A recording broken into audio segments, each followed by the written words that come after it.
est surnommée la ville aux 7 viaducs. Voilà, on le revoit ici, ce pont, hein, ce pont Louis Vicat. C'est 180 mètres. Faites pas le pont ce week-end. Non. Lanzac est un village des Causses du Quercy, avec sa jolie église Saint-Jean-Baptiste. On aperçoit un viaduc au fond là-bas. Tout au fond. Un de plus. Alors je vous avais dit, hein, c'est la ville aux 7 viaducs. Donc, évidemment. Mais bon, c'était pour illustrer vos propos. Ça bagarre fort. Il y a une équipe qui roule hein, devant le peloton qui roule fort.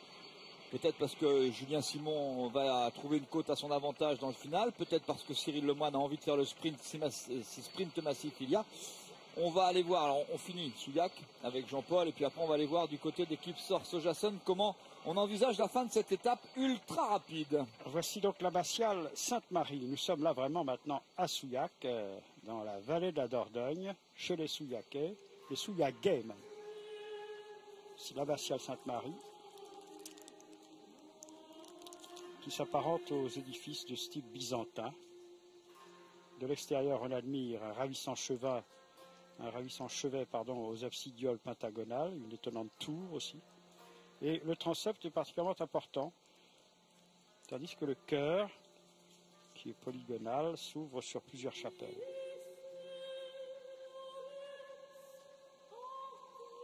Il présente sur 3 registres la légende de Théophile, dont la légende dit qu'il vendit son âme au diable.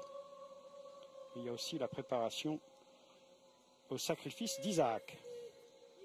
Alors, Souillac en jazz, que vous voyez là, parce qu'il y a depuis 1976 un festival de jazz, nommé désormais Festival Syncopans. Il doit son nom à celui qui fut l'ambassadeur de la musique américaine en France et le créateur du festival. Et c'est la patrie aussi, nous en avons parlé l'autre jour, mais c'était parce que c'était son domicile d'élection. Roger Coudert est né à Souillac. Ses parents tenaient un hôtel, l'hôtel de Paris, sur la place. Il y avait jadis la statue de l'amiral de Verninac. Alors je disais toujours à Roger, Roger c'est toi le plus célèbre. Il me disait non, c'est l'amiral de Verninac. Mais l'amiral de Verninac n'avait plus sa statue, elle avait été déboulonnée. Et j'ai dit on remplacera peut-être Roger Coudert. Et sur le socle, ça n'a pas été fait, c'est dommage. Allez, c'est ici que le bras de fer, après ces belles explications, comme d'habitude Jean-Paul, c'est ici que le bras de fer, pour revenir à la course, le bras de fer va pencher d'un côté ou de l'autre, en faveur des échappés ou peut-être à la faveur du peloton, qui n'est pas du tout résigné, bien au contraire. Nous sommes à Souillac, à la sortie de Souillac, donc au pied de cette côte de Souillac, à moins de 44 km de l'arrivée.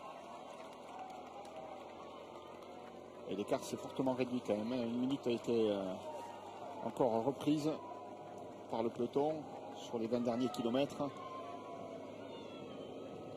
Et maintenant Liquigas, un coureur de Liquigas qui vient également collaborer en tête du peloton. Probablement pour Peter Sagan, parce que là aussi Peter Sagan imagine qu'avec une échappée si près, pourquoi pas finalement rêver de sprint. Et d'une 4e victoire d'étape. Le maillot vert c'est déjà acquis. Plus de pression de ce côté-là.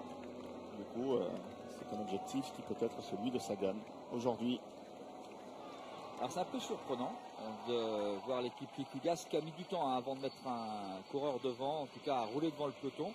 Je dis c'est étonnant parce que ce matin on a demandé bien sûr que démarre